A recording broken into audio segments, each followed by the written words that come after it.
Well, good afternoon, everybody. My name's John Sanford. I'm from the Master Development and Design team from Homes England. I'm chairing today's session. We're delighted to welcome you to the Summer Learning Programme of the Homes England's Local Government Capacity Centre. This programme offers a series of knowledge sharing sessions on topics you've told us you're interested in. Today's event is on the subject of sustainable transport and vision and validate, or a vision-led approach to transport evaluation. Next slide, please. This summer learning programme is brought to you by Homes England's Local Government Capacity Centre. This slide summarises who we are and what we do. We've launched the centre following extensive research and consultation with you across local government and with a whole range of other partners to determine where authorities might need support and how this can best be delivered. We look forward to hearing how we did in the survey poll at the end of the session. Next slide, please. On the screen, you'll see a breakdown of the session today. So we have three speakers. First of all, Amy Burbidge will be talking about integrated neighbourhoods. Robert Singleton will be talking about planning and transport, decarbonisation. Nicholas Siddall will then be talking about the context of vision and validate. We then have a short question and answer time, and then we have three further speakers. Harry Steele will be talking about planning for the future. Andrew Hugill will be talking about the role of the Chartered Institute of Highways and Transportation. And finally, Annabel Keegan will be talking about why street design matters. And then we have another audience question and answer session that I will facilitate, with responses being from the speakers and colleagues as well from Homes England. And then we have some closing remarks arising from the session. We'll be finishing the Q&A session, and I'll be drawing the session to a close with a further poll to get some immediate feedback on the session. So without further ado, I now hand over to our first presenter, Amy Burbidge from Homes England. Thank you, Amy. Thank you, John, and hello, everybody. Fantastic to be here. And as the slide says, I'm going to talk about integrated neighbourhoods. I suppose my first opening salvo is this isn't just about movement. Whilst we're talking about sustainable transport today, this is actually about how places are put together and where people are moving to, as well as how they're moving. And so it's about connectivity and what you're going to. Next slide, please. So just in terms of the kind of more dramatic context, I suppose, transport's now the largest emitting sector in terms of carbon in the UK. So it's a pressing area for us to consider in order to meet our carbon targets. The average local authority needs to make an annual reduction of 12 to 14% each year of carbon to be in line with the science behind the Paris Agreement.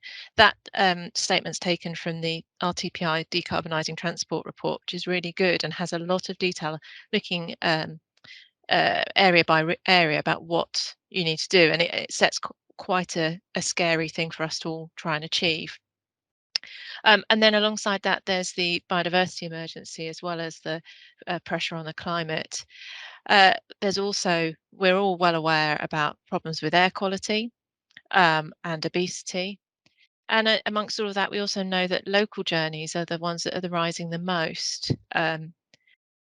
There's also issues around fuel poverty, people who are unable to access employment or school because they can't afford to get around, and they are trapped in a car dependency because of the way that places are laid out.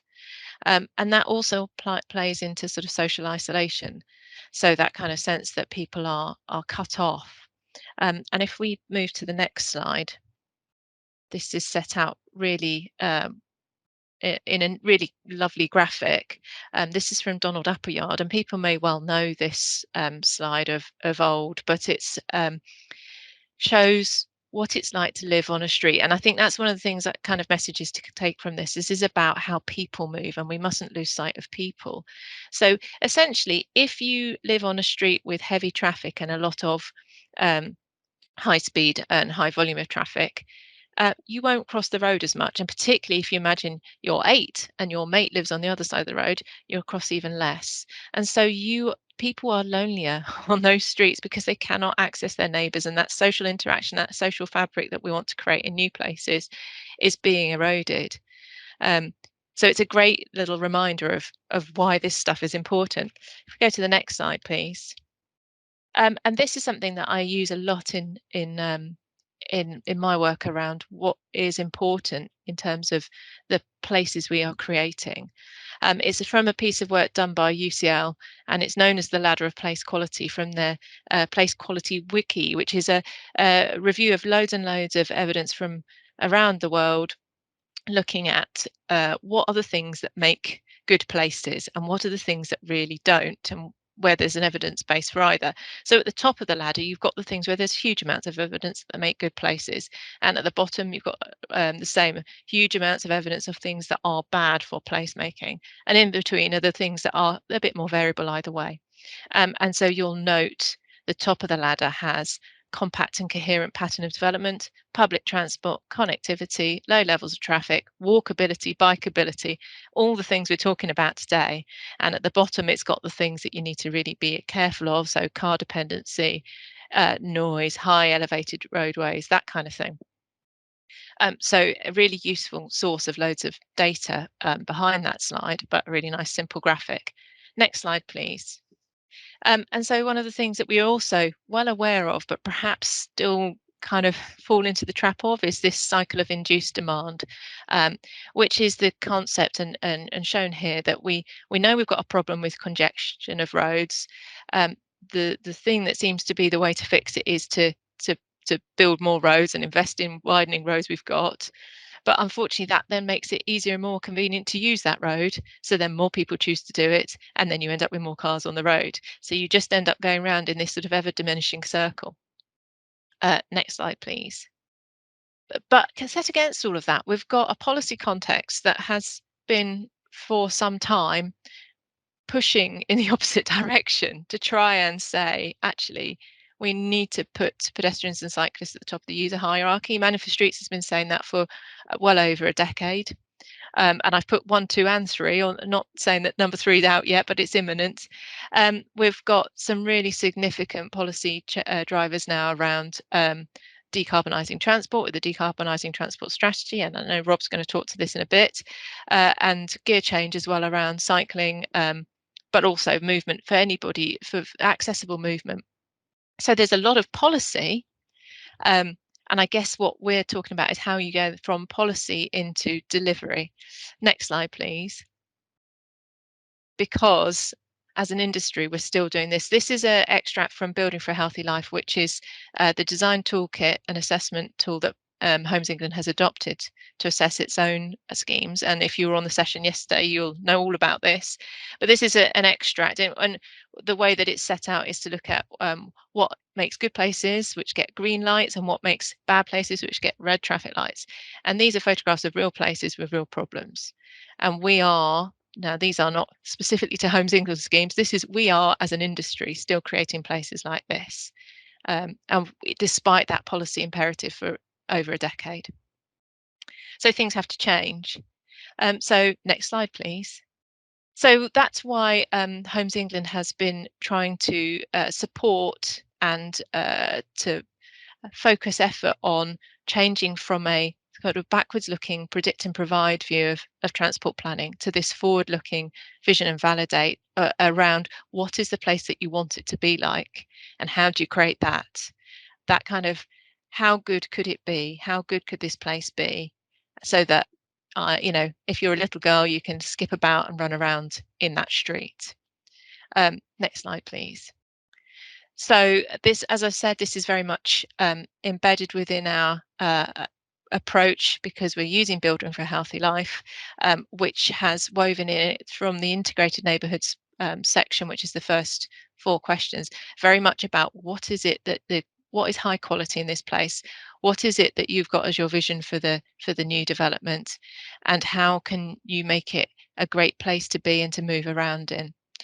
Within that, there are considerations which are very much around the integration. So outside the red line boundary of the site, how do you get around?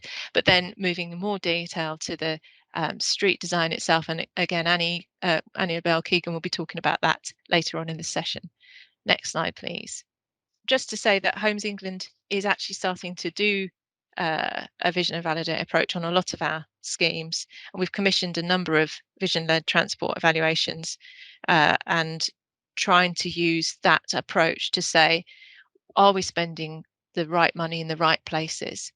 And I think the message from us from doing this on some of our schemes is that kind of vision-led approach needs to be across a mosaic. So it's a systems approach. Now this is taken from Greg Lyons. So you can see the quote at the bottom about where it's from, but it's really thinking about, as I said, it's more than movement. So it's about what is near what everything else. How can you not move at all? So how can you use digital connectivity and also the physical mobility as well? And so, yeah, next slide, please. So this is my poor attempt at simplifying it from a non-academic's point of view. But the spatial proximity is, how walkable is this place? Is it sufficiently dense that you can get to things within walking distance and in a nice way of walking and or cycling? Can you walk to the primary school as the critical thing? And absolutely ideally, can you walk to the primary school as a child on your own? Because then we've created a really safe, walkable place. The digital connectivity, do I need to travel at all? How much can be done online? All of that kind of stuff, which COVID's kind of accelerated and given us much more of an understanding of what the possibility is. But then also, as we say, that physical mobility, and those three bits together is kind of accessibility. You can't just think about the different types of modes. You can't just think, oh, well, actually, if we put everyone in an electric vehicle, that's going to fix it. It isn't going to fix it. You need to look at all three. Next slide, please. So just to explore that in a little bit more detail, that kind of mosaic of sustainable transport and placemaking, what might that mean? So obviously active travel, that walkable neighbourhoods that we said, but sufficient jobs and services nearby, making sure that the routes are safe, but also convenient, inclusive, direct, ideally pleasant, because people will enjoy them and therefore use them more.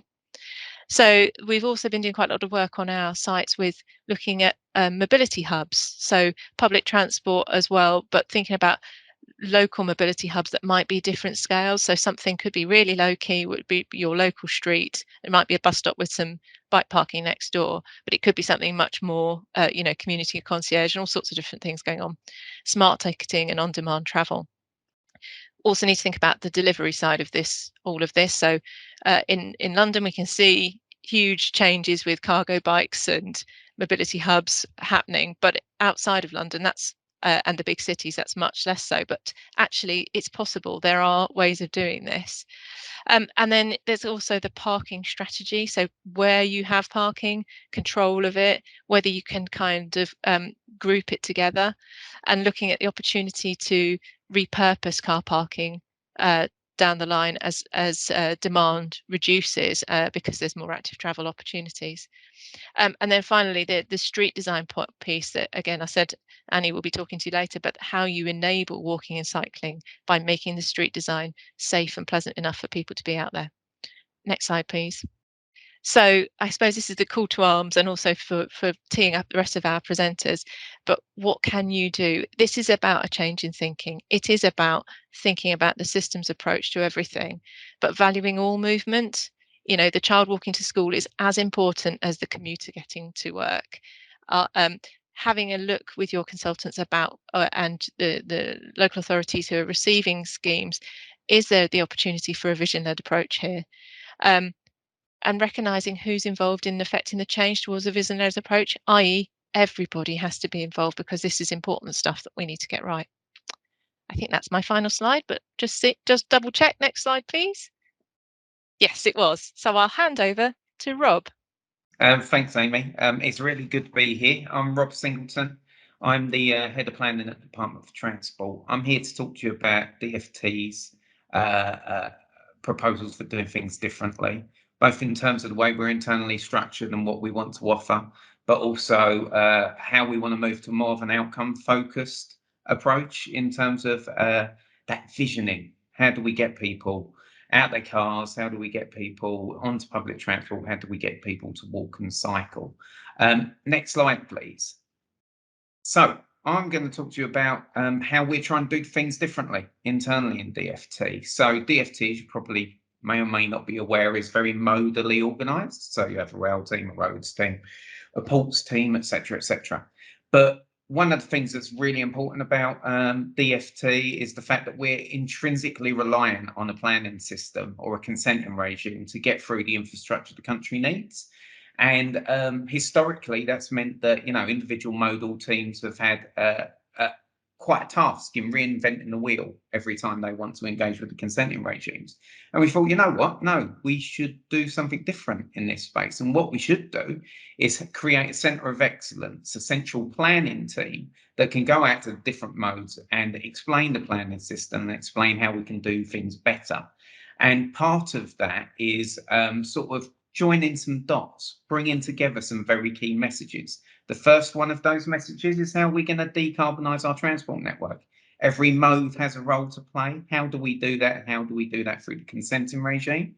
Then equally, and possibly most important from the point of view of exactly what we're talking about here today, is how do we deliver truly sustainable patterns of development? Transport infrastructure is utterly key in catalysing growth, unlocking sites and making those sites sustainable. So our team is there to try and foster that shift, foster that gear change, foster the change in the approach. Next slide, please. So why are we doing it now? Why is DFT thinking about this in this sort of way? Well, it's like Amy said, you know, there's nothing new in this, but I think at the present moment in time, there's a growing body of government policy that are trying to do things very, very differently. So you've got gear change that wants to make, I think, 50% of journeys in urban areas by walking, cycling, or active travel by 2030 or 2050, one of the two, can't remember, don't quote me.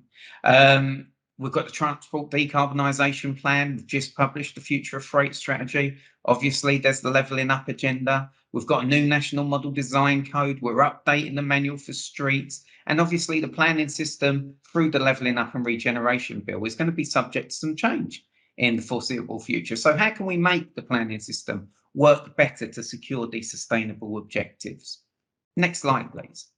So really what I want to talk about here is transport decarbonisation plan. I'd love to talk about Active Travel England all day. I have done before, but I'm going to focus predominantly on what the transport decarbonisation plan seeks to do, what the opportunities in that are and how that fits into this discussion. So as you know, it was published in 2021, so it's been broadly a year since it's been in place. It sets out the government's commitments to finding a pathway to net zero, the wider benefits net zero transport can deliver and the principles that underpin our approach. But from my perspective and from a planning policy point of view, the thing that really shone out for me, if that's the right way of putting it, is the quantifiable carbon reductions and the role of local transport plans in that. The public of the local authority decarbonisation toolkit, I think it's very valuable. I'll get onto it in a minute, but I think it's genuinely going to help foster that shift change and really empower local decision makers and plan makers to sort of do things differently, because I think that's part of the solution. It's not about doing things in the status quo. We do have to change, but how do we do that? How do we empower people to do that? And equally, and I'm a town planner by profession, just so you know, but it's about embedding transport decarbonisation into plan making across both the spatial and transport planning systems. I think that's really important, that alignment piece. So we're all singing from the same hymn sheet. We're all delivering the right infrastructure in the right places at the right time, ahead or in parallel with development. So we're enhancing our built environments, not only for existing communities, but new ones. Next slide, please. So principally what the aims here, it really sings to what Amy was saying, you know, it's how do we reduce the need to travel? How do we put things in the right place so that people don't need to get in the car to drive somewhere? How do we get the kids to school? How do we get those schools closer to the kids? It's about changing behaviours. It's about really trying to foster a step change in modal choice. You know, having an attractive street environment is immensely powerful in terms of making people want to walk. You know, having cycle storage in the right places is a great way of getting people to cycle and having those safe environments to do so. But I also think it's about the reality that, you know, vehicles are a part of our lives. How do we decarbonise that vehicle fleet? How do we get the infrastructure to decarbonise it out there, like EV charging points? Next slide, please. So the Local Authority Transport Decarbonisation Toolkit, a place-based approach. So one of the ways we're implementing the commitments in the TDP is to, well, we've launched the Transport Decarbonisation Toolkit back in April. It's on gov.uk. Please do have a look at it. It's got some really great stuff in there. It's really about extolling best practice and sharing knowledge and what we've learned from what goes right and what goes wrong as well. At the minute, there's quite a lot of documents in there. There's, I think, things about shared mobility, other things like that. That list is only ever going to grow and adapt as we start broadening out our evidence base and try and really support you guys in a local authority setting in implementing this type of practice and putting forward those types of policy. One of the things we will be looking to do, and I don't know how yet because our thinking is very early on this, is what do we do about transport modelling and that vision and validate that vision-led approach? So I think watch that space definitely, because it's certainly on our agenda on how we want to do that. Next slide, please. So one of the things I think possibly you picked up on in the Transport Decarbonisation Plan in the place-based section or the planning section is that we at DFT are recognising that predict and provide isn't fit for purpose at the minute. Not everything should be car-centric. We should be thinking about what is our objective here? What do we want to achieve in terms of place? How do we want to make sure that people were living healthy lives and have a choice of movement and transport? So we made a pretty clear statement in the decarb plan that actually, you know what, there's an inadequacy there. And we do need to go to a vision-led approach, sometimes referred to as vision and validate, but could be decide and provide. But ultimately, it's about setting realistic aspirations for what you want a local area to be and how you can get to that. How can you value different modal choices, for example? How do we value car sharing? How do we value shared mobility and mobility hubs? So, yeah, I mean, I think we're at the beginning of our thinking on that. What I wanted to say as a bit of a platform in this is that I'd be really, really happy to hear your views. And if you wanted to reach out and contact us to sort of share your ideas about vision and validate or a vision-led approach, please do. I want to open a bit of an open door so you can have a discussion with us and tell us what works well and what doesn't work and what you expect from a planning system of the future. What do you expect? You know, we're updating our local transport planning guidance. What do you expect from that document? Because you guys are the professionals, you guys are the experts, and we do really want to hear from you. And I think, next slide, please. This, I think, is my last slide. From vision to reality. So how are we going to do this? Well, I'll do it pretty simply.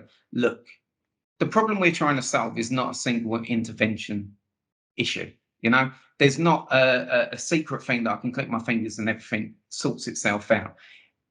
We all have a role to play in decarbonising our transport networks and doing things differently. We can't hope to do that without a better integrated spatial and transport planning system. There are lots and lots of moving parts. So we need to do some corralling. You know, we need to share some best practice because we need to learn from each other. We need to do this together. What does work? What doesn't work? How can we disseminate that information? And I know the local authority toolkit will be part of that, but obviously so will forums like this. But it's not just the government issue. We need industry and developers also to play their parts. And ultimately, yeah, I just want to say, I think the future is bright. I think we've got a lot of opportunities here, but we really do need to do things differently to empower our policymakers and decision takers to be emboldened, be empowered to do things differently and take that vision-led approach. And at that, I will bid you goodbye and hand over to Nicola Siddle. Thanks, Rob. Hi, everyone. I'm Nicola Siddle. I'm from Integrated Transport Planning, and I suppose I might be bringing a little bit more of a consultant's view to this session, but it's already been really interesting that I think my presentation's got a few parallels with Amy and Rob's presentation, so I'll aim to build on those rather than duplicate. Next slide, please. So I'm going to be talking about the context for a vision-led approach to transport and development planning, and then also about some project work we've actually started to do implementing this approach, so some case study work that we've done with Homes England. Firstly, we've looked at ITP at the need for change, and Andrew is going to touch on this in a little bit more detail later on. But in March 2022, the CIHT undertook a survey of professionals, transport planning and town planning professionals, and they asked questions about sustainable transport and securing sustainable transport outcomes. And this one in particular was quite striking to me. So around 87% of the people who responded, both members of TPS and the RTPI, said that they thought there were problems with delivering sustainable development and sustainable transport outcomes. And a couple of other questions that I also thought were striking were around the need for sufficient and strong policy framework to deliver these outcomes, and also a need for better transport assessment guidance, for example. Next slide, please. So there's definitely a need to change, and we've had to think about why this is all happening in the first place. And actually, I think this graphic is really similar to Amy's that she presented earlier, maybe just a different way of showing it. But in my view, what's happening is we're consistently coming to this decision point in planning, and conventionally in the past and all too often nowadays, what we're doing is we're seeing highway congestion, and at that decision point, what we're deciding to do very often is increasing highway capacity, so mitigating that highway congestion. And if not just increasing highway capacity, certainly directing a higher proportion of funding into highway infrastructure. Of course, this encourages car trips from perhaps the new development that it's supporting, but we also know now that it will induce car trips from further afield as well. And ultimately, that results again in highway congestion, and you get caught in this quite vicious cycle. As a result, we're going to have more vehicles on the roads, more kilometres travelled, and of course, more carbon emissions. On the other hand, when we are at this decision point, what we've started to advocate is where we see highway congestion, we actually use that as a catalyst. So highway congestion is a good catalyst for mode shift. It disincentivizes car trips, of course, if nothing is done at all. And in particular, if public transport and active travel networks have increased capacity, then that catalyzes more people to shift onto more sustainable modes. And you end up really continuing that mode shift rather than getting caught up in a cycle. As a result, we're going to have better places, better urban design, fewer vehicles on the road, and probably fewer vehicles parked at the side of the road. And as a result of that, reduced carbon emissions and ultimately better health outcomes. Next slide, please. So at ITP, along with many other consultancies as well, we've started to think about an approach for addressing this in the development planning work we do and transport strategy work that we do. And today I'm going to talk about steps 3 and 4 of our methodology in particular.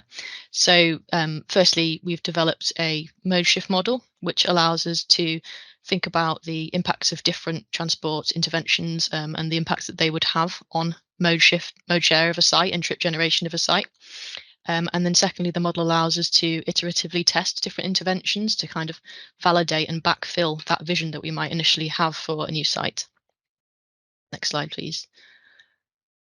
So this is just a snapshot of that mode shift model I was talking about. I won't go into the spreadsheet in too much detail because it's quite complex.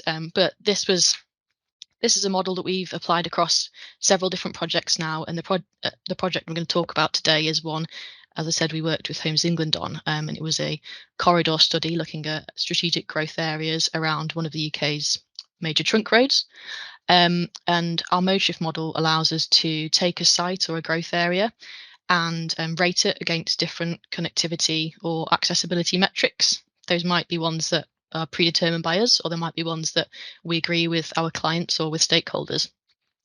The first row on the spreadsheet here, for example, is a site, and you can see that it scores quite poorly against different connectivity and accessibility metrics.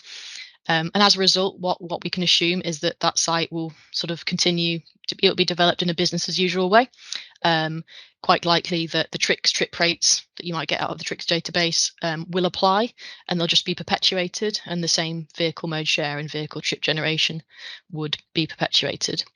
On the other hand, a site a bit further down, perhaps the bottom one, it has higher ratings against those metrics, and our model allows us to iteratively test not just that baseline situation, but also if we were to make some of those amber ratings to green ratings, what would happen? We've got a case study evidence base. We've done a lot of research to work out how different transport interventions impact on mode share in good places around the UK and also in Europe. And if we assume that these places are better connected, and we envision that situation where they operate more sustainably, then actually we can model what the mode share and the trip generation might be as a result of that. Next slide, please. So for this corridor study, we modeled several different scenarios using that model. I'll just talk about each end of the spectrum today. In the sort of business as usual, predict and provide scenario, we assumed that these new growth areas would be places such as in this schematic, so quite disparate development and also quite low density development. It doesn't take advantage of the sustainable transport opportunities that it could do, and indeed it's much easier to get around in the car and much quicker and more convenient, for example, to get onto the trunk road network, which we know is a great way to lock in car dependency. And actually, really, this sort of mirrors the suburban and dormitory town development that we've been seeing now for many decades. But on the other hand, next slide, please. In our vision and validate scenario, we sort of envisioned that these places would be like the ones in this schematic. So it's strategic development on a much larger scale. The development is concentrated and is particularly high density around public transport interchanges and nodes. So it's transit oriented. It's really quick and easy to get around also by walking and cycling, and you're probably going to be able to find the amenities you need within that sort of 10, 15, 20-minute walking cycling time. It's much harder and much more tortuous to get anywhere in car, and indeed to get onto the trunk road network. Next slide, please. So if we envision those places and we run them through the model and we score them higher or lower relative to their accessibility and connectivity, we're able to look at what their mode share might be.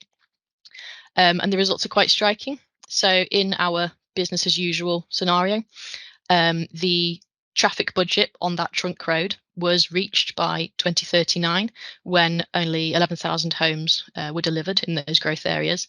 And that's because the vision, if you like, is one where a large number of vehicles are generated.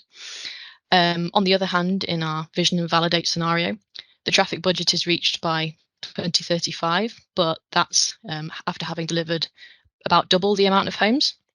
And that's because we envision a place where they are generating fewer vehicles and obviously more trips by public transport and active travel modes. When we translate this into cost, it's also very striking results. So the predict and provide scenario, by our absolute future horizon year of around 2060, 2070, 53,000 homes could be delivered in those growth areas, but it comes at a cost. So alongside highway mitigation on that trunk road, also transport infrastructure such as 2 new bypasses would be needed to accommodate that all of those extra vehicles, and the resultant cost or transport contribution per home was around £13,000. On the other hand, in the vision and validate scenario, it's exactly the same cost, but more homes are being delivered, so 82,000 by that future horizon, and the infrastructure on which it's being spent is for accommodating all of those extra cycling and walking and public transport trips. So it's going on cycling routes and bus rapid transit routes, and as a result, the transport contribution per home is far less because you have more homes and the same amount of contribution overall. Next slide, please. So to summarise that, and to coin Amy's phrase, is sort of my call for arms. We know that there is a need and an appetite for change, as demonstrated by the CIHT survey. And so we do need to reframe our thinking and our decision making.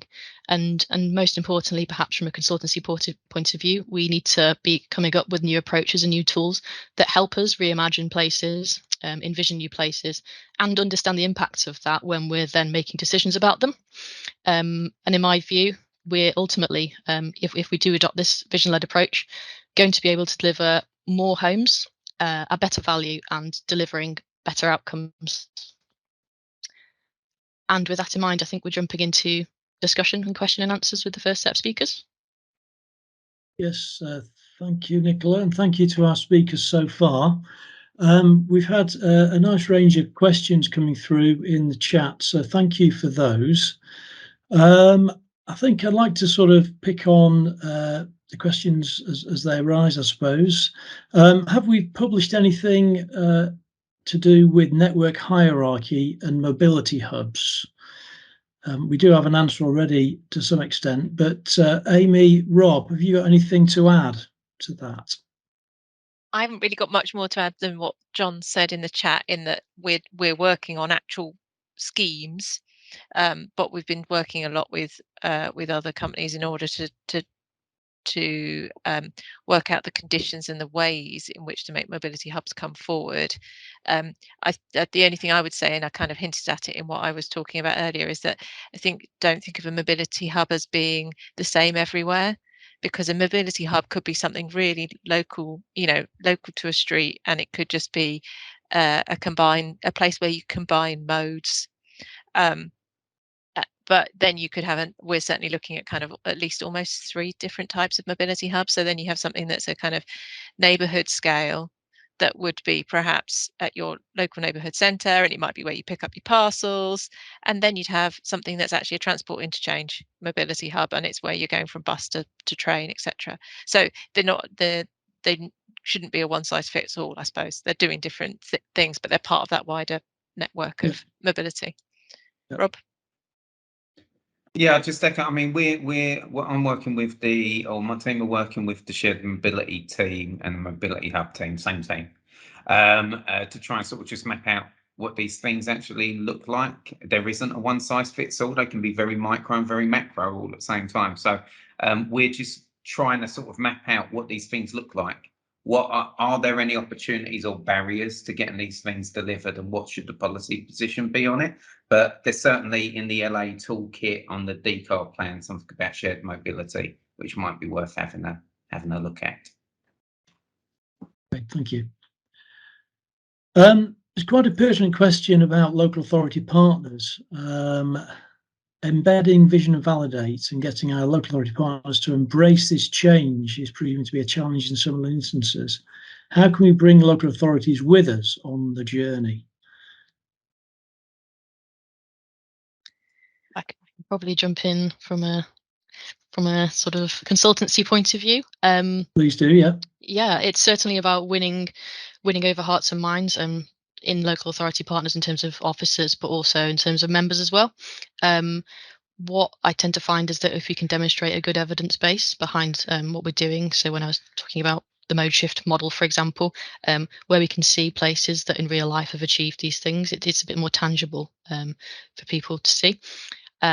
Also, I think having that enthusiasm is a job that we do have. So we've got to come into this with a real enthusiasm and that call for action. And often that does tend to win people over.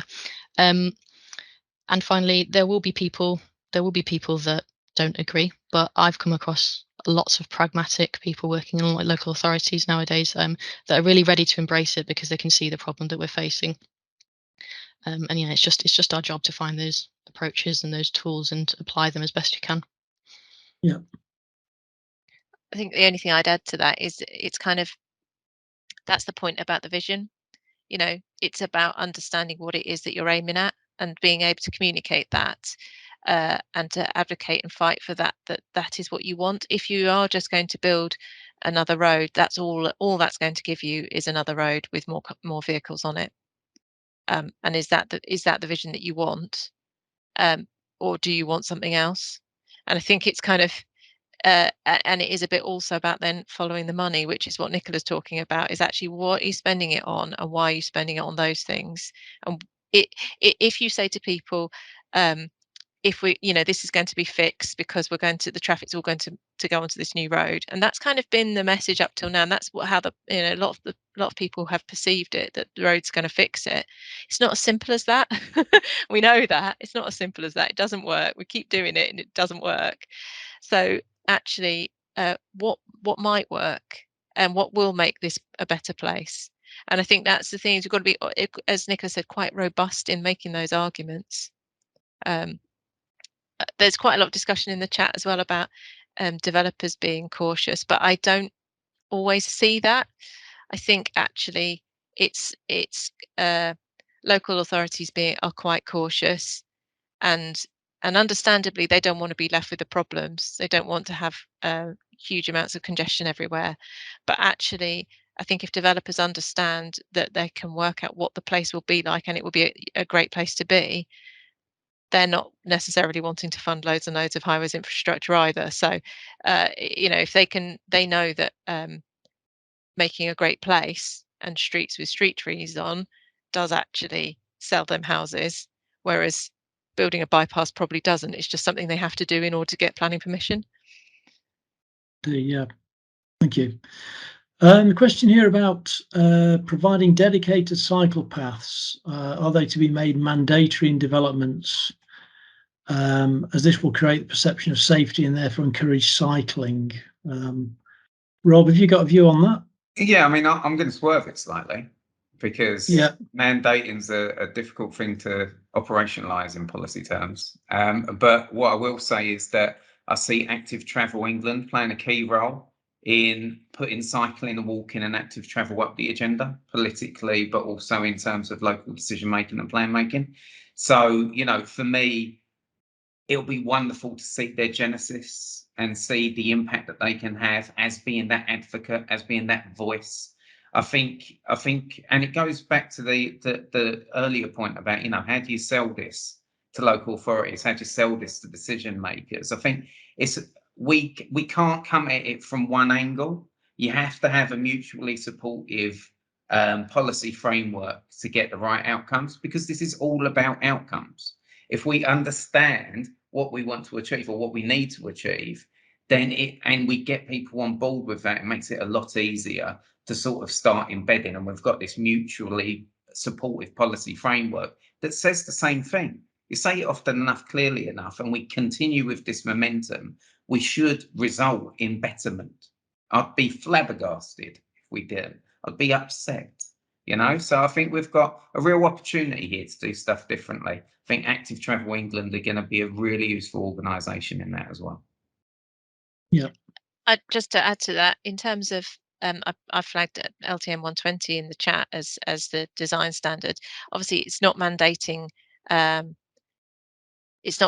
cycle lanes everywhere, and neither should it, because your streets need to be responsive to their context and what the purpose is that they're doing. But just also to also flag one of the reasons we use Building for a Healthy Life, which was updated to reflect LTM 120, is it does get then into the detail of how are you designing a side road entry so that actually it's not a massive, huge bell mouth, which is going to take a long time for you, pushing a wheelchair across the entry point and for cars to fly around too fast. It's actually, how do you really make the corner radii tighter? How do you actually do the things that Manning for Streets has been saying in policy should be done for over a decade? And so we're judging disposals on our schemes in order to make sure that the developers we sell to are adhering to that. Yeah. We've probably got time for one question, I'd say, maybe, before we have to move on to our next speaker. But the next question I'm going to pick out is about car-free developments.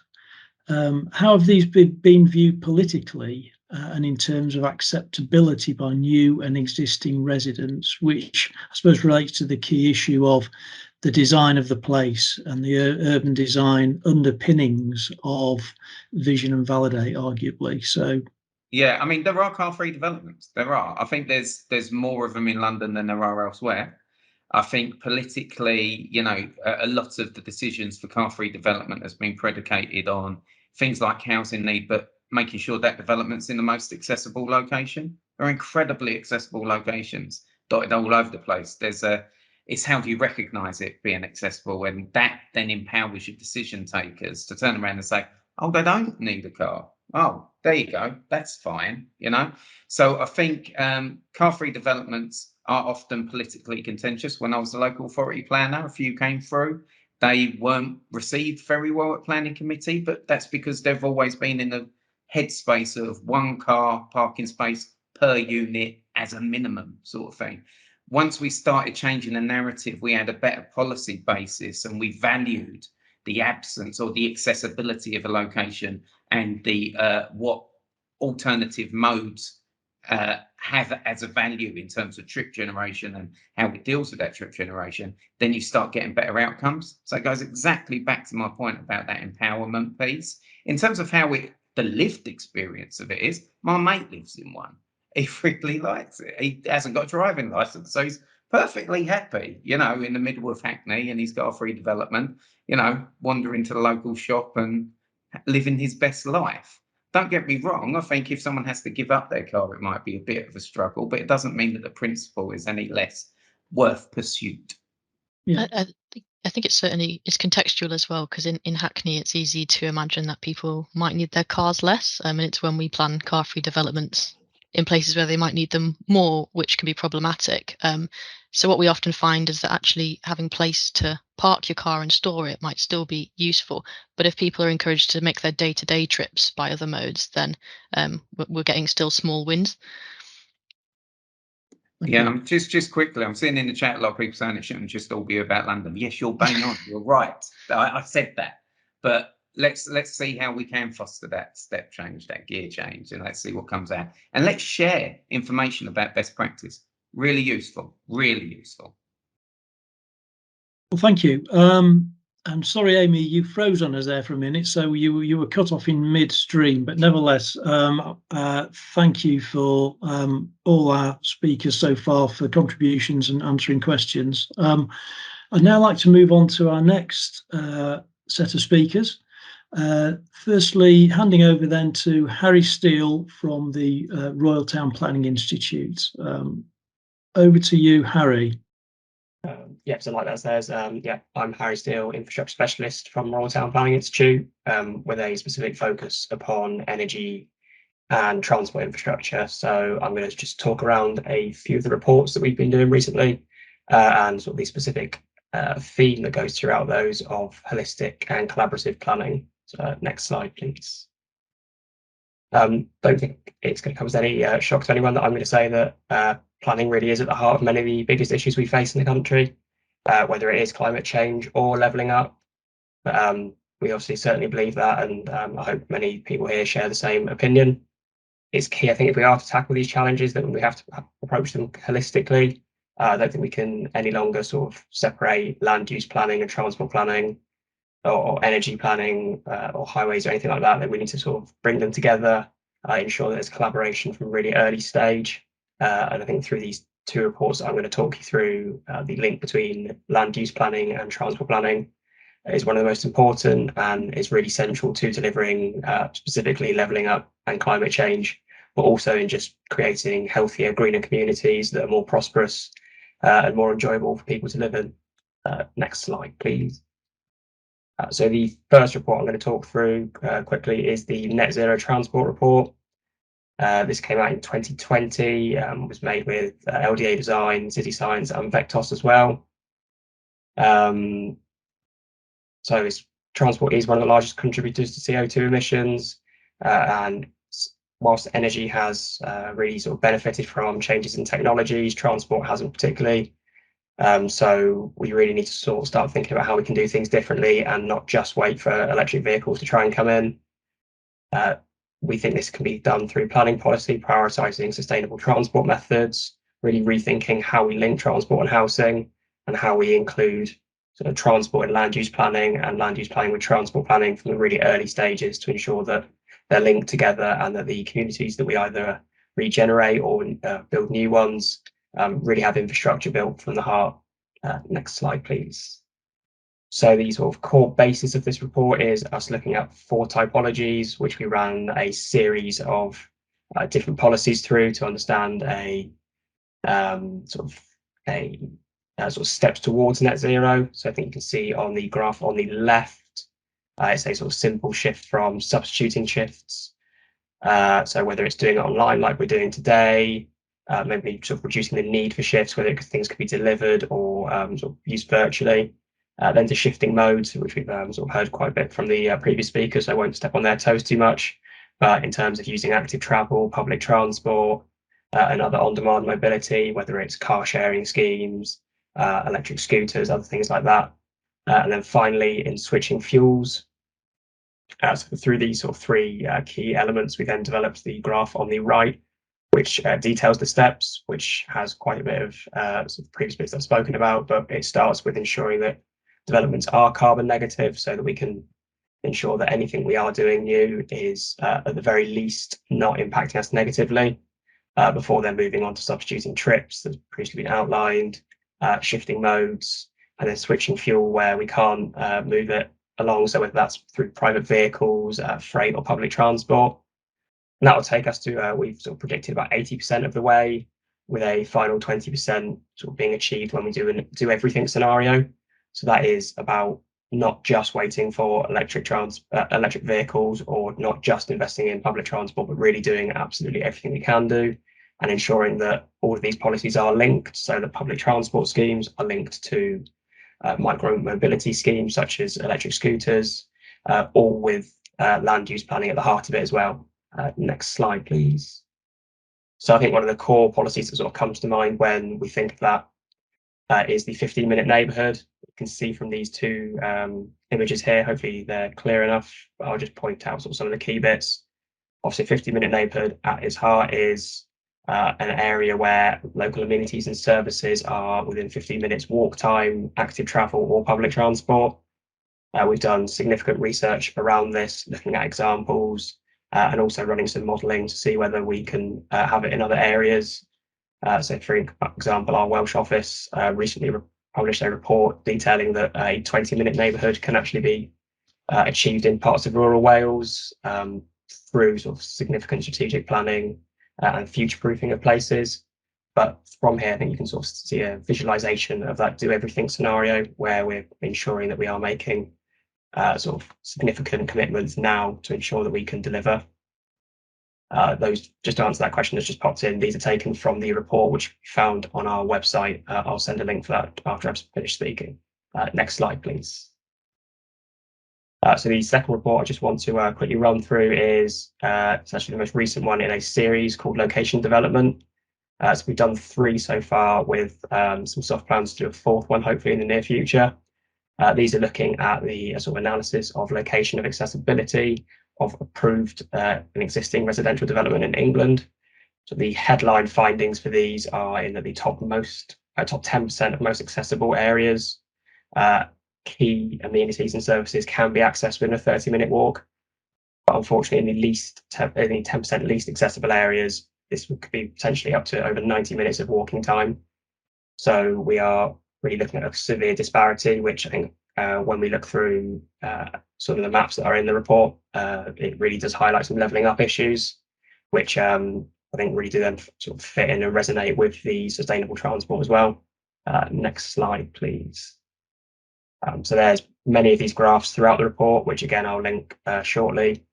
But they really do highlight sort of the disparity in some of these areas. Whilst some of these bar charts might look quite high, they're just tipping over 50% of approvals. So what we're really looking at here is recent approved developments being sort of quite heavily inaccessible for public transport and walking. And the reports will break this down further into regional issues, as well as through various other means of travel, including sort of private travel as well. And I think what we start to see is that current approvals and current developments aren't embracing some of the themes that we had highlighted in the net zero transport report, through a variety of reasons. But there certainly needs to be more done. And I think in terms of modelling things around the best practice around things like 50-minute neighbourhoods, we can start to sort of improve these bar charts and really see areas which are future-proofed and built to be green and healthy and sort of nicer places for people to live. Next slide, please.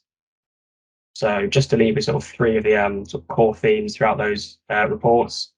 I think first and foremost it is that we prioritise climate change, putting it at the heart of everything we do, making sure that all new developments are at the very least carbon neutral, but really striving for carbon negativity.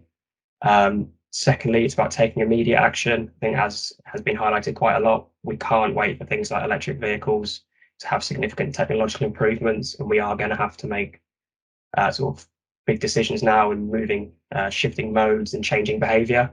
And finally, it's about adopting that holistic approach and ensuring that we don't operate through siloed sort of understandings of planning, instead bringing everyone together around sort of one table and trying to sort of develop these places, whether they're existing or new, into sort of really green and sort of sustainable communities. I think that's me done. So I'll hand over to Andrew Hugill from CIHT now. Thanks very much, Harry. Hi, everybody. Andrew from CIHT, Director of Policy and Technical Affairs. One of the advantages of coming at the end is many people have already mentioned us several times, so I thought it'd be useful just to talk a little bit about ourselves. So we can have the next slide, please. And this isn't a sales pitch. It's clear that we need a holistic approach. So one professional body can't do it on our own. We need to work with others, and we're proud to be working with RTPI and also Transport Planning Society as well. But we just thought it'd be useful to set out a purpose, because that's actually hopefully will be an eye-opener for some of you who are not members of professional bodies. Just explain a bit of the background and how we've been involved in the process so far, outline what we're doing at the moment in collaboration with both other professional institutions, stakeholders like Homes England and government as well, talk about that in a moment, and finally a few conclusions and where future direction, some of the things that we might need to deal with. So next slide, please. So I'll let you read that yourself. That's our object from our Royal Charter, and the key thing I wanted to bring out is everything that we do at CIHT is rooted in improving the public benefit from everything that we do across highways and transportation. And the way that we do that is by promoting education, training and research and development, in our case around highways and transportation, which is clearly a really broad area, and that'll be similar for other professional bodies as well. So that's important. We're not just there for our members, we're there for the public benefit. So if you bear that in mind, that'd be really helpful. Okay, next slide, please.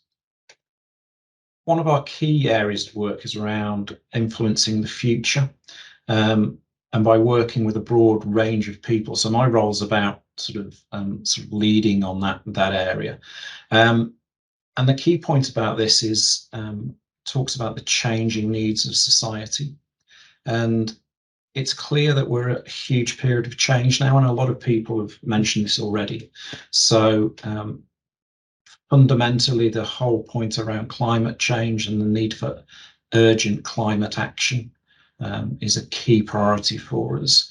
We're coming out of the back of, or hopefully coming out the back of, a pandemic that's substantially changed how we view travel and transport, and indeed how we view the use of our homes in a lot of cases. We're also in a severe economic situation where assumptions from only a year or two ago are now being challenged and are fundamentally changing the way we look forward and the resources that we'll have to put into transport and infrastructure, and the decisions that we take on how best to use that. So this whole point about influence is very, very pertinent. So next slide, please. So a bit of background, and I don't think I need to dwell on this, in that the point has already been made numerous times by previous speakers, these 3 points. So we all know what the problem is, we all know what the issues are, and we're starting to identify some of the solutions, like Vision and Validate, and starting to find out some of the evidence and lessons learned from the very early adopters of that. I think one point I would make in this slide, it's quite easy sometimes to sort of blame professionals for how it's been done in the past, and sometimes as a highway engineer in development, as it were, my origins were in highways engineering, it sometimes feels as though highway engineers get a bad name, but of course we must remember that those engineers and those people working at authorities and working at Highways England and working in government had been actually following government policy. So we always need to bear that in mind, that we as professionals sit in a bigger picture, and that's why influencing and working with people like Rob at the department, and Rob's a sort of in the last few months has shown that sort of great openness to engage with us and with other institutions, which is really, really positive. And I'll talk about the work we're doing with government in a moment. So next slide, please. So as be expected with a professional body, we've got some history in here. So this is just relatively recent history. So coming back to the whole point about changing from decide and provide to vision and validate, our CIHT Futures report, which was led by Professor Glenn Lyons, who's already been flagged up in the talk, was a key piece of work that advocated the use of scenario planning to come up with an alternative approach to decide and provide. To predict and provide, and came up with decide and provide. Its strength, we felt, was it was based on engaging with professionals in the sector through CIHT members and doing a detailed understanding of how they felt about things like that. And that has some corollaries as we move forward. The point I wanted to make about CIHT Futures, it's already being used by Scotland as in a policy context to develop their transport strategy. So in terms of this influence, it can happen, it can work. We've got Wales are making significant steps in seeking to reduce the reliance on the motor vehicle. So there are sort of real policy changes being made in governments in the UK. Second key area was better planning, better transport, better places, which was a joint document that we worked with RTPI and Transport Planning Society, led by Linda Addison, who's a sort of key figure in the field, about setting out how planning and transport needed to work together to create better places for people, and made a series of recommendations and forms the basis of both ours and other responses to the planning system. And we await with interest changes to the and proposals on the planning system that Rob alluded to. So I'll ask you to move forward to the next slide, please. So just bring us up to date then. Do we feel that things are moving in the right direction? I think the answer is certainly yes. There's ongoing collaboration between the institutions. We're not going it alone. We've got a working group, CIHT, RTPI, TPS, that one of the early pieces was the further survey that was alluded to earlier in the session by Nicola. I'll come to that in a moment. We're also engaging, and there's engagement between government and professions, so regular exchanges with Rob and his team, which are really welcome, and that's jointly through all the professions. So that's a real positive step forward of our able to let him know and his colleagues know what members feel, what they're thinking about, what their problems are. Manual for Streets has been alluded to. We're proud to be working with DFT on the revision to Manual for Streets, which will replace the first two manuals, and that will hopefully be launched later this summer and later in the year, and we're keen to be working with them. And importantly, that involves Department for Levelling Up, Housing and Communities as well. Okay, if we can move on to the survey details then. Next slide, please. So the key points about this, it was across different professions. There was a lot of responses for a survey of this type and a huge amount of written responses. People put a lot of time and effort into responding, and this clarity of the need for change coming out. So next slide, please. Just very quickly through these slides, professionals feel that the importance of sustainable development and planning and transport being linked is fundamentally required for net zero. Absolutely clear from that. Next slide, please. Agree that there's a problem and talk about problems that others have alluded to. This lack of integration, again, a really strong view. And the next slide, please. A real need to look at transport assessment guidance came out as one of the key areas, and something that we will need to sit down and talk to the department about how the best way is to do that. But again, a lot of detailed information behind to feed into that. And the next slide, please. And finally, for a professional institution, do we have sufficient skills? Survey suggested there isn't at the moment. So the key issue for us and the sector more widely is how do we get those skills into place? And over to the next slide, please. So some concluding points, and just in summary, I think it's clear we all are starting to understand the issues. There's an acceptance of change by certainly the professionals involved, and those professionals actually want to do better, which is a really positive thing.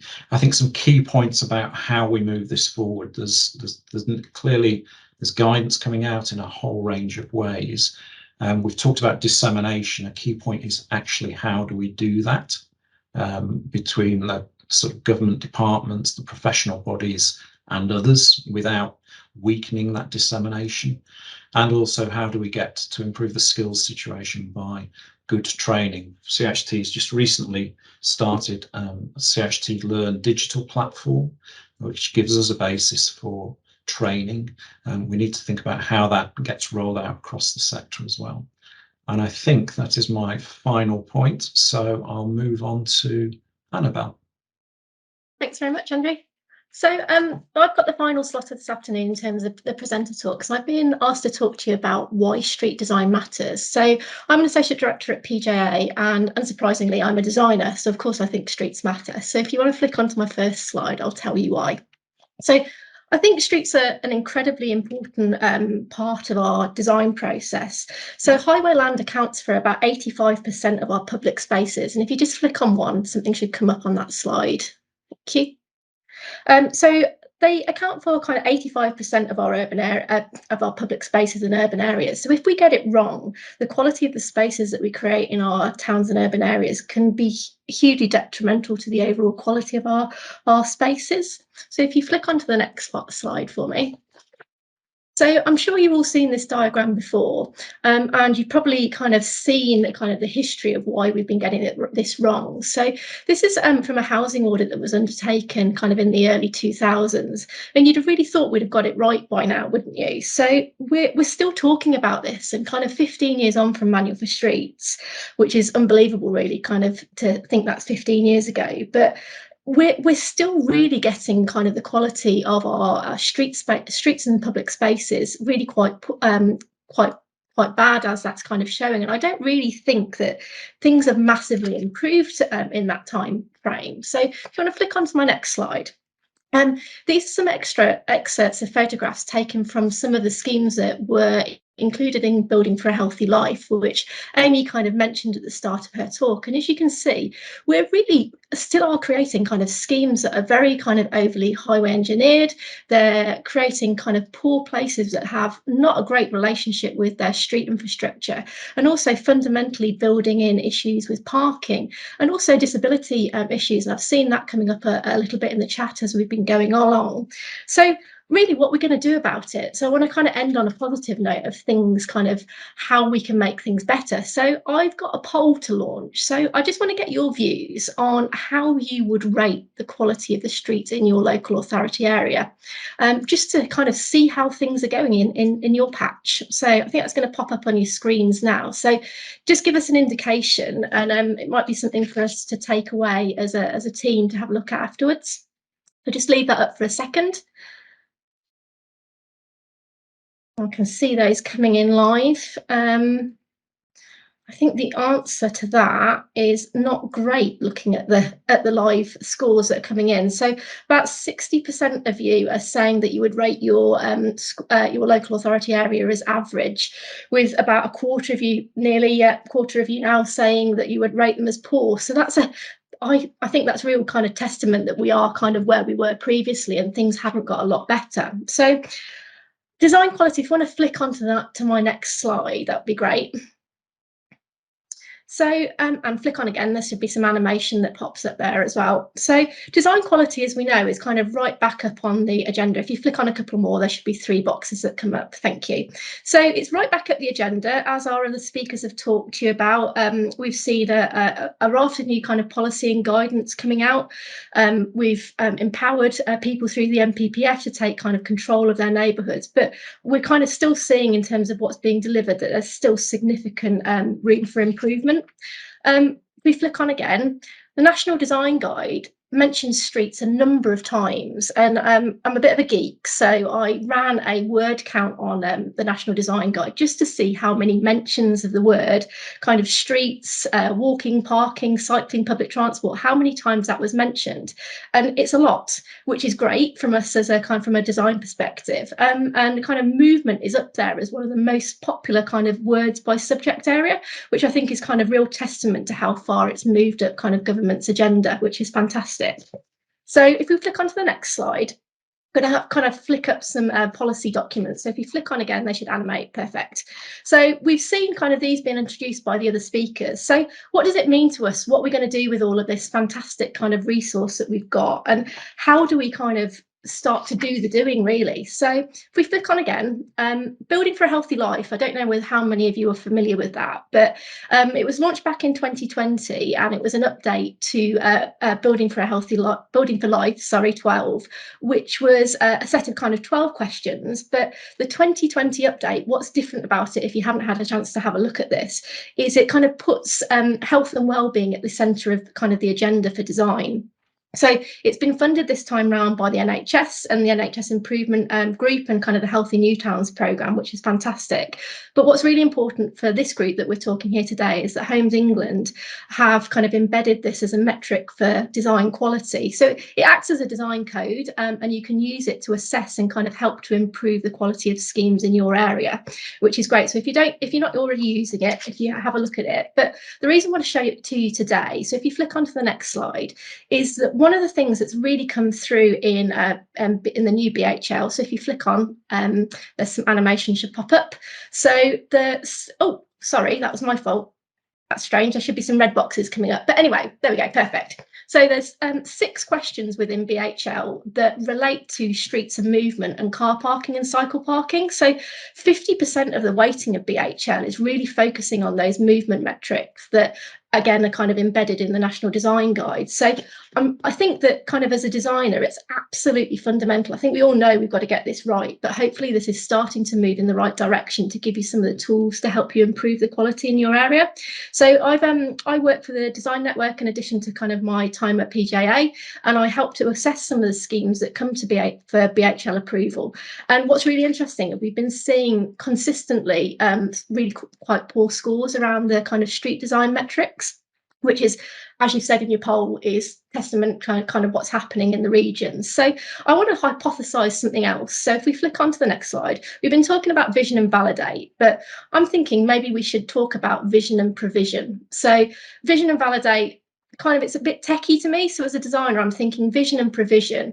What is the vision for the development, and what provision do we need to get to the point that we want to deliver our vision? So that's my hypothesis and kind of to take away from this session. So if we flick on again, our design toolkit, now that we've got our hands, we've got Building for a Healthy Life, we've got the National Model Design Code, and what I want to talk to you about next is a companion guide that I've been helping to prepare with Amy, who you saw at the start of the session, which we're putting together to go with BHL as a companion guide to the document to basically put some flesh around the bones of what it means to deliver good practice in terms of street design.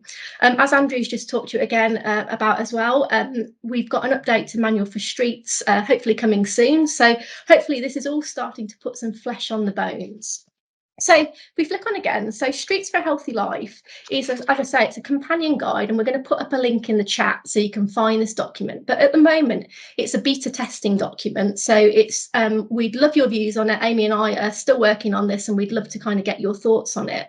But if we flick on again, it's based around the same kind of style and format as Building for a Healthy Life, but what it does, it brings across the principal functions of streets that have been embedded in Manual for Streets, and it starts to look at a number of case studies around the country.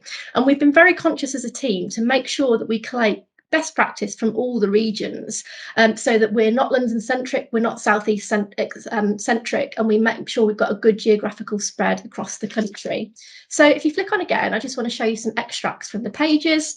So what we've done is taken a series of case studies, and we've kind of analysed it based on the 5 principal functions of the street, and started to try and dissect what is in that kind of street cross section that makes it functional, what makes it good practice, and what could we do in the future to make it better, and what would need to change most importantly in that street to meet the new street design standards that we're looking at.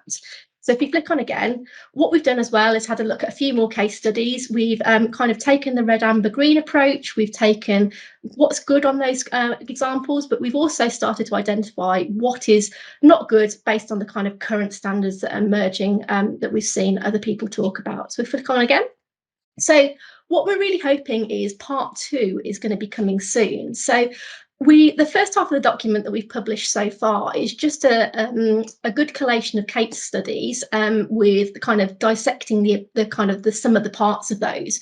But what we'd really like to get to in the second part of the document, we hope, fingers crossed, is that we want to look at each of those case studies and start to dissect the typologies that are within them. So we want to start to look at kind of what makes up those street components. So the carriageway, the vehicle tracking routes, how do we deal with junctions, how do we deal with public transport, footways, etc. So what I'd kind of just like to know from you guys that are on the call today is, I've got a final poll to launch, is would a set of good practice design details be helpful to you? And would you be able to use them in your day-to-day jobs? So if we launch my next poll, that would be fantastic, because we'd really like to know whether we're moving in the right direction, whether we're doing the right thing, and whether it'd be useful. So let me see if that's coming through. Oh, looking very positive so far. Right, we're at about a few more come in. Fantastic. Well, that's really positive. So about 94% of you are saying that would be really helpful to you, which is fantastic for me. So we would really like to get that kind of moving and be able to kind of get that in front of you soon. So kind of my final key message that I just wanted to leave with you for the session is really kind of, as a designer, we need to start to design for the behaviour that we want. So my hypothesis around vision and provision is that we vision the places that we want and we provide the infrastructure that we need to deliver that. So if you just click onto my final one, that should pop up. So if you've got any examples of good practice, feel free to kind of drop it in the chat window. Amy and I will be watching that. So if you've got any places that you think we should be looking at that do things really well, if it's only just a particular element, let me know, and that will be fantastic. And I think I'm handing over to John for our Q&A. Thank you, Annabelle, and thank you, Harry and Andrew as well. So we've had a broad-ranging range of speakers, and we now want to go again to our question and answer session with a number of questions that we can carry forward from the previous session, but also some interesting new questions that are coming through. For this question and answer, I'm going to call on the minds and expertise of all our speakers, but also of two of my colleagues, Simon Turner and Stuart Williamson. as necessary. I'd like to start actually with what is quite a meaty subject that was actually asked last time around in the question and answer, which was, what standard of evidence do we think would be required to ensure vision and validate, or perhaps vision and provision, stands up to examination? Early engagement with PRINs has not necessarily been positive. So anyone got some views? Perhaps Nicola, would you like to sort of kick off on that one? Yes, thanks, John. That is a good meaty question to start with. I suppose I can speak from experience, and there's undoubtedly going to be variations across the board and across the country. But we have seen approaches like this go successfully through examination in public. Perhaps not always with the vision-led or vision and validate label attached to them. I think that in a way could scare off inspectors. Really what it's been about is demonstrating a very logical and first principles based approach to looking at trip generation and at mode share and demonstrating the evidence behind it.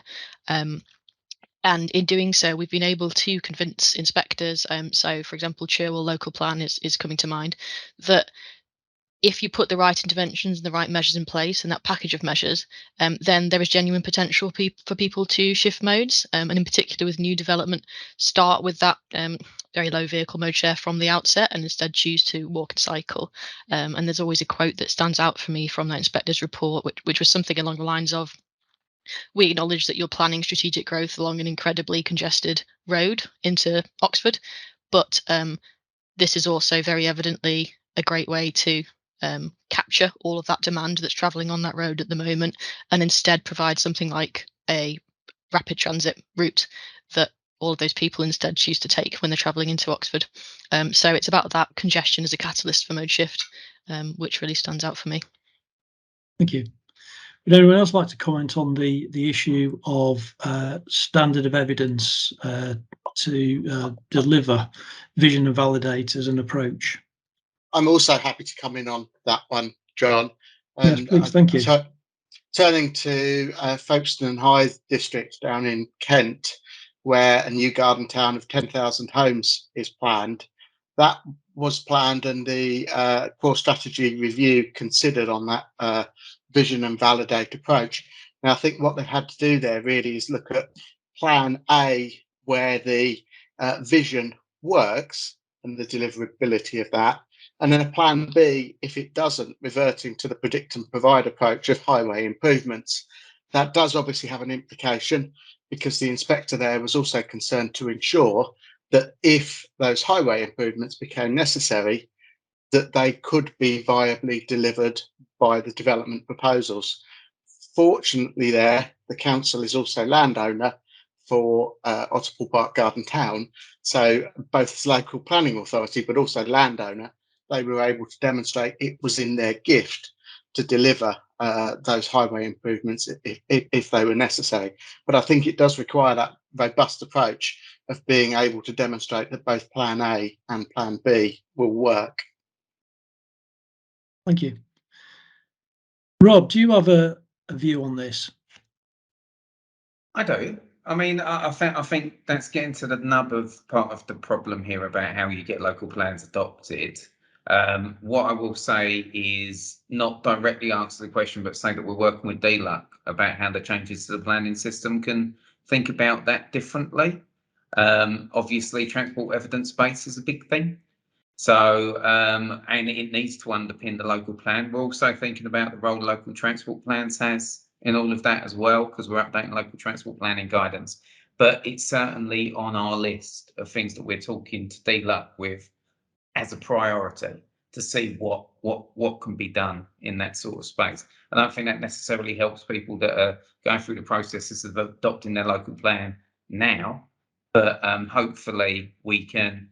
Again, I think I will say to people, you know, please do contact me if you're having issues with things, because one of the things that's very useful for me when I'm talking to DLUC is providing evidence of where things are not quite working. That gets much more traction when I'm having those discussions. So feel free. I know one of you guys have already, but you know, feel free to reach out. I'm here to listen. Thank you. Do any of our other panelists have a view on this, or shall I move on to the next question? Yeah, John, perhaps I can just jump in if possible. I think yeah, a couple of the questions were really interesting, really, and I think one comment suggested that infrastructure delivery plan is still focused on providing necessary infrastructure. And I think it really requires a sort of a cultural shift in how we deal with the problem. And we've got to get highways authorities, local authorities to move away from that sort of traditional approach of predict and provide. And it's a real, it's a real sort of conundrum, isn't it? But I think, spatial planning has a real role to play in this, and a lot of the comments have been around sort of rural areas and how we can retrofit the validate and vision and validate process into new developments. But I think maybe we have to think about sort of the sort of new communities, new settlements agenda again, and maybe delivering new homes at scale is perhaps a way forward in terms of spatial planning, so we can provide all infrastructure as part of sort of new settlements. Indeed. Okay, I'd like to pose a slightly different question. Sustainable travel is being hindered by the rise of full electric vehicles. Do we think that's the case? Anyone like to come in on that one? I think a car is still a car, whether it's an electric car, a petrol car, a diesel car. It still takes about the same amount of space, the same storage space. So as a designer, it still presents the same problems. It does help us with the carbon agenda, but perhaps not with the design issues that have certainly been in the chat. That's kind of my view. It solves one problem, but doesn't solve or doesn't help us with any of the others. I think if I could come in, John.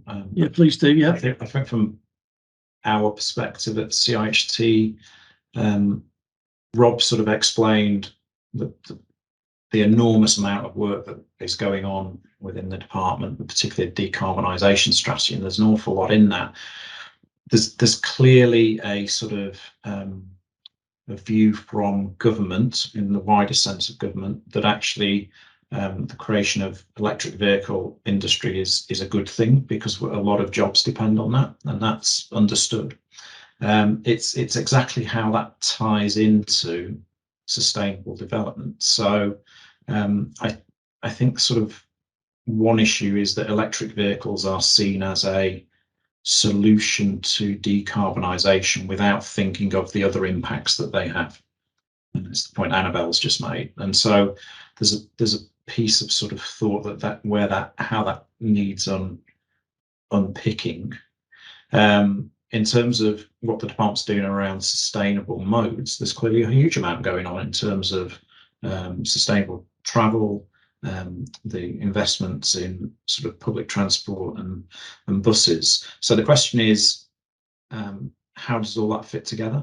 And that the systems approach that sort of was talked about in the future of mobility which was never adopted by government. Probably, I think we need to sort of just come back to that, is how does all this work and fit together? Now, that's not going to be done overnight, but we just need to think that through.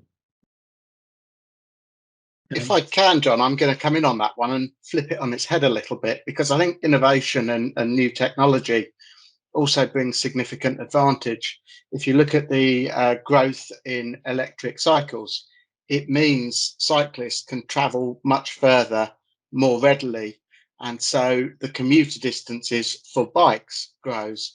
Equally, the advent of the electric scooter and the pilots that are going on with those at the moment, it just adds to that breadth of and range of active and sustainable transport modes, and hopefully encourages more people out of cars by providing something different and a new option for them, really. Indeed. Stuart, I know that you're at the sharp end of the delivery of many of Homes England projects. What's your experience of providing for electric charging at the residential units that we're helping to deliver? Is that something that's popped up on your radar? Yeah, I'm just going back to the broader question, really. It doesn't get around the fact that we're trying to replace car-based trips. It doesn't, I mean, as Annabelle said, it's still a car, and it still creates congestion on the road. So I think in our experience, John, it's not sort of removing that discussion. It's not re-emphasizing the discussion, really, in my view. I think we've still got to replace trips. We've still got to provide a modal shift to non-car based modes. So it's sort of a lesser consideration. I think is when you're getting down to the street level detail, really, in terms of how you provide the infrastructure at the street level, then it starts becoming a consideration. But in terms of the hierarchical approach, it's really the last hierarchy, really, and or last band. So I think it's the final consideration, John. I think. Yeah. Okay, I'd like to give things a bit of a geographical slant, and that's to ask the question about how does this all apply to existing communities that we might perhaps think of in terms of being in urban areas versus in our rural communities? Is there a different approach that needs to be taken? Is it equally applicable? What are the different challenges associated with urban versus rural when it comes to vision and validate? Nicola, do you want to take that one to start with? I had a go at answering this question in the chat as well, and that was along the lines of firstly, I think accepting that people will still own and use cars, and I don't think any of us here are kind of a war against motorists. So in rural communities, I don't doubt that people will need to drive from A to B from time to time, but it's about how to facilitate some of those other day-to-day trips. Maybe they're shorter trips by more sustainable modes. I think, for example, in rural areas, the rise at the moment of demand responsive transport is very important, and rather than fixed route services, and also thinking not just about transport but also land use planning and how we can get more services and amenities on people's doorsteps. That mean even when they're in a rural community, they can perhaps try and walk and cycle to those places instead of using their car. And then the final two elements of the access model, if you like. There's of course space for trying to reduce trips overall, so reduce the need to travel, and then finally decarbonise the vehicles that they are using if they still need to use them. I think it's actually just not a black and white subject, really. So thinking back to that spreadsheet I had up, nothing was really, really great or really not great. It's about picking up on the opportunities that there are in a location and working with them to try and generate change. Okay. Anyone else got any view on the urban versus rural emphasis or approach? Yeah, I mean, I might weigh in just a little bit. I think it's exactly what Nicola said. It's not a one size fits all solution. It's making sure that you're considering all the possible interventions you can make to make transport more sustainable in whatever location you're in.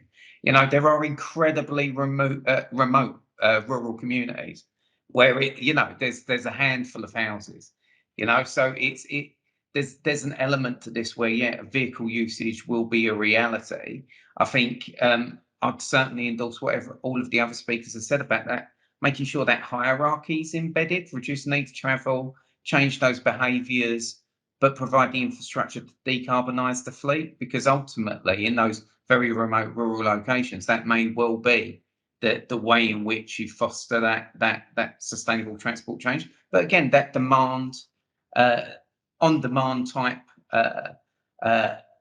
transport, public transport and stuff like that is very compelling as well. I think we've also got to think about the fact that, we're in the future, God knows what's going to happen, but, the innovation is moving very quickly with autonomous cars and stuff like that. So, there's certainly all vertiports and drones and what their roles are, particularly in goods, but the movement of people as well. So I think there's a big picture here. It's not a one size fits all. It's not a one solution. It's making sure, this is why that vision is so important. It shouldn't be a one point vision. It should be, well, we've taken account of the context, because the thing about planning, it's always very contextually specific. So what fits and works in one place may not work somewhere else. So you have to have the tools to be able to get the solution to whatever the contextual challenges are. I'm just going to add a little bit in on that, John. I was just thinking in terms of more rural locations, actually a lot of this stuff is about doing simple things better. So making sure that the existing villages that we've got have wide enough pavements that you can get a mobility scooter along. Noting very much about the ageing population comments in the chat, which I think are absolutely spot on. Are there dropped curbs in the right places? It is down to the details of what Annie's talking about, of making streets that enable people to get to the shop that remains in their village, or the pub that remains in their village. Can you put a zebra crossing in? And there is money. Active Travel England have got money for supporting local authorities into making improvements for people to walk and cycle around. And I think that's actually, you know, it's engaging with the local community about what are the things that they need in order to enable people to walk to their nearest facilities. I live in a relatively small village, and putting a zebra crossing in has been universally welcomed by everybody living there. You know, they love it. They're really happy about that thing that's helped, that means that children can get to school by themselves. So, you know, it is about the little details, but details of a curb make a difference, particularly if you're pushing a wheelchair. Thank you. We're approaching the end of the session really, but I've just got one sort of theme to raise with the panel in front of us really. The issue really of skills and resources to respond to the vision and validate, or vision and provision theme that Annabella's very astutely raised for us as a new term. What do we think about the skills, resources to deliver all this? Maybe this is one for Andrew and Harry to start with. Yeah, happy to pick up. Yeah, I think for us at RTPI, it's really probably the most key issue going forwards, with all conversations with our members, especially specifically public sector members, but also even our private sector members. There is quite clearly a skills and resourcing gap. We will be publishing a paper soon around that, and some data analysis, as well as some potential solutions around sort of structural change in terms of pulling together resources. But yeah, it's always going to be top of our sort of issue list, and something that we'll continue to take forwards. And yeah, continue to work with our members to sort of try and get that issue raised and hopefully resolved in the near future. Yeah, similarly, I would say it's top of our tree as well in terms of thinking about skills and the future. Our membership is, whilst we're getting a younger cohort in as our new members, and membership is growing, actually we've got a sort of profile that a lot of members are reaching the end of their working lives. So actually, how do we replace those with the skills that are needed in the future? And I think a point that I sort of tried to get across in the dissemination piece is, how do we, and by we I mean the sector and government as well, disseminate that? So in my sort of professional life, we've been through a process. Manual for Streets is a good example. So the first Manual for Streets was a government guidance document. Manual for Streets 2 was produced by us, because at the time government wasn't doing guidance. The new Manual for Streets, or the revised Manual for Streets, is going back to government because they see a real need to sort of be seen as the people guiding. The work of Rob and his team point towards that sort of move back towards guidance. So the question is, how do we disseminate not just Manual for Streets, but everything we've talked about? Because that's, having a new document is one thing, getting people to understand what's in it and trained is a completely different issue. And that's, I think, the key point for us and the sector in the next year or two, is how do we get to the point where I'll use the word mandating people with the right information to make a difference in what they do. That's the key challenge we face. So yeah. Okay. Well, thank you, everybody. I'm hoping that our attendees will think that we've addressed this topic well, and it's been helpful for people. You know, we've covered the geographical aspects to vision and validate. We've covered the fact that there's a wide range, a mosaic or a jigsaw of potential pieces that go towards making vision and validate happen. We've covered the fact that change is happening, and this is being led by the DFT and Rob and his team and colleagues. And that's really great news, I think, for the way that developments will be delivered in the future and the range of solutions for new development in the future. We've brought into focus the need to blend together both transport and land use planning, and in street design, and Annabelle gave us some very good examples of how that's happening and the importance of street design in making places and sustainable transport outcomes for places. And we touched on the issue of evidence and how we judge what good looks like and how Vision and Validate will be embraced within the planning system. So that being the case, I'd like to draw things to a close. Thank you for your time. Thank you for our speakers, Amy, Rob, Nicola, Harry, Andrew, and Annabelle, for all the contributions that you've made. Thank you again, everybody, for your presentations, and thank you for our attendees for listening in and posing some interesting and challenging questions. That's the end of today's session. I hope you found it useful. And so it's goodbye from us here at Homes England. Thank you.